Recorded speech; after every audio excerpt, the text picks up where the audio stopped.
Throughout history, there have been scoundrels willing to rob others on the high seas. These people, known as pirates, mainly targeted ships, though some also launched attacks on coastal towns.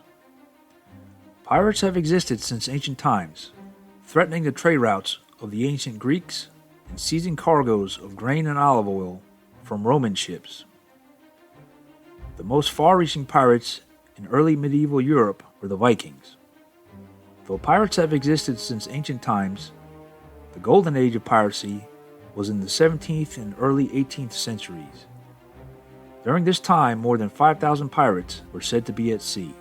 Many of the most famous pirates had a terrifying reputation, and they displayed this by flying a gruesome flag, including the Jolly Roger, with its picture of a skull and crossbones.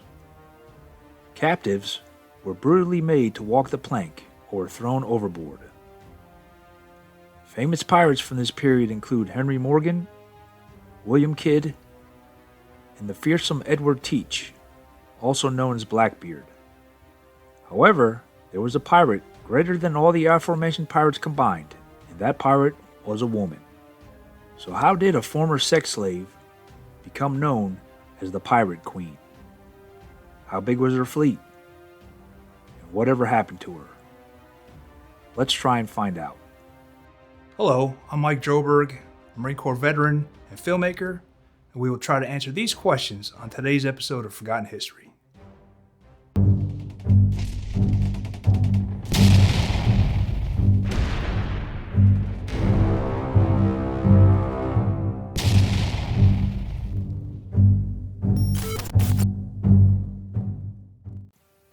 Ching Shih was a former sex worker who married into the pirate life.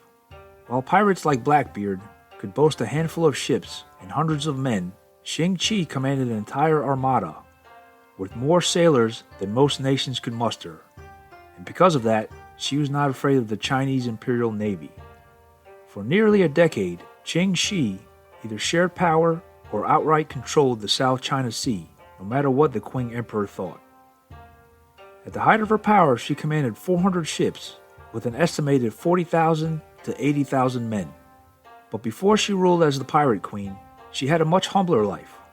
At a time when the U.S. Navy was barely a thought, Ching Shih was born as Shi Yang from the Tanka family and lived and worked on Chinese sailing ships known as junks along the coast of China.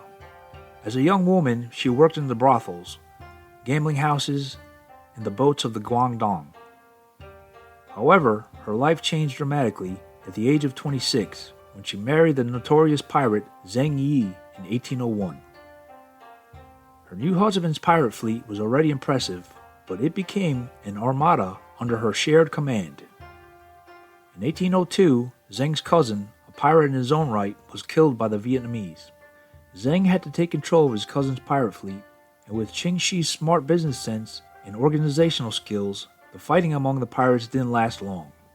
She played a key role in brokering peace among the leaders of various pirate groups, forming one unified confederation.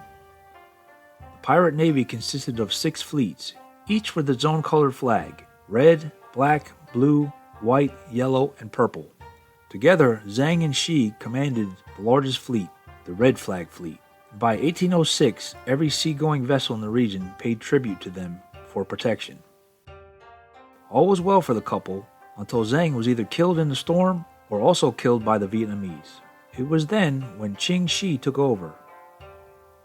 Ching Shih would then marry Zhang's adopted son, Cheong Pao Sai, who was supposed to inherit his father's command.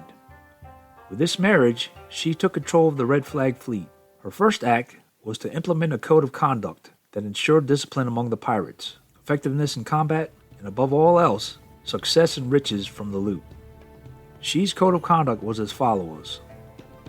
Only Ching Shih could authorize an attack. Unsanctioned attacks were punished by beheading. Loot was to be gathered by superiors and distributed equally. Punishment for the first infraction was a severe beating. Repeat offenders were beheaded. Ears were cut off for those who deserted their post. The second time they deserted, they were beheaded. Rape was punished by beheading, and consensual sex without Ching Shih's permission was cause for beheading.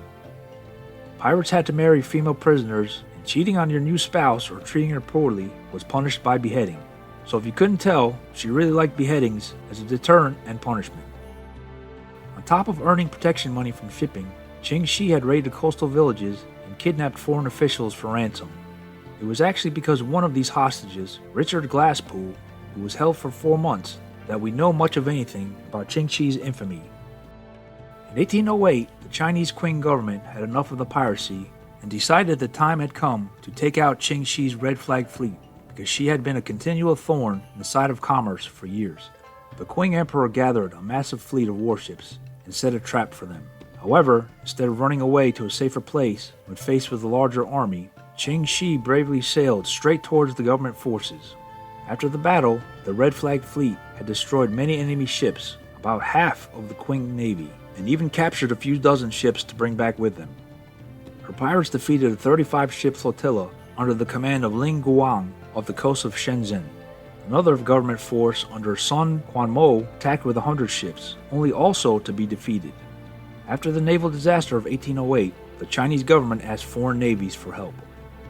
In September of 1809, at the Battle of Tiger's Mouth, the Red Flag Fleet faced down a joint Chinese-Portuguese battle fleet that tried to bottle up her forces in the Tung Chung Bay. For 3 months, the blockading Portuguese attempted to destroy her ships. She took some pretty heavy losses, but sailed away with her pirate force largely intact in the end. But Ching Shih understood that the government would keep harassing her fleet, so she decided to use her influence to strike a deal when her enemies were most vulnerable. She negotiated to have herself and her sailors pardoned, kept a large sum of her money, claimed the title of nobility, and was permitted to keep a small flotilla of ships and sailors. A life that began in poverty and slavery ended in fame and prosperity. She died at the age of 69 as the owner of her own gambling house in Guangdong, widely respected and remembered for her exploits on the South China Sea. Thank you for watching Forgotten History. Please like, share, and subscribe. If you have any comments or show ideas, we'd love to hear from you. Thanks again.